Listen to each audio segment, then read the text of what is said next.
I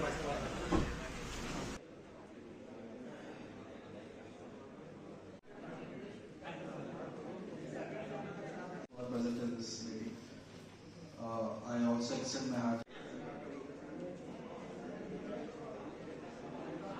రాబోయే 4 సంవత్సరాల్లో ఈ రాష్ట్రంలో ఉన్న 123 మున్సిపాలిటీలో ప్రతి ఒక్కరికి 135 లీటర్లు చక్కటి వాటర్ ఇవ్వాలి, ట్రీటెడ్ వాటర్.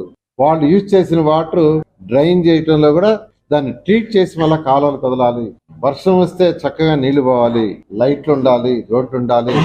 ఆ విధంగా డిపిఆర్లు తయారు చేసి కేంద్రానికి పంపించండి, శాంక్షన్ చేయించండి. రాబోయే 4 సంవత్సరాలు పూర్తి చేయమన్నారు. ఆ దిశగా ఈరోజు మున్సిపల్ శాఖ పనిచేస్తుంది. అవన్నీ చేస్తామని రాష్ట్ర ప్రజలకి, ఈ జిల్లాలో ఉన్న వాళ్ళందరికి కూడా తెలియజేస్తున్నాను. అన్నిటికంటే ఇంపార్టెంట్ శాండ్ తెలుసు. అంతకుముందు శాండ్ చాలా అబ్నార్మల్ రేట్ ఉంది. దాన్ని తగ్గించడానికి ముఖ్యమంత్రి గారు అనేక దఫాల అధికారులతోనూ అందరితోనూ డిస్కస్ చేసి ఫ్రీ శాండ్ చేశారు.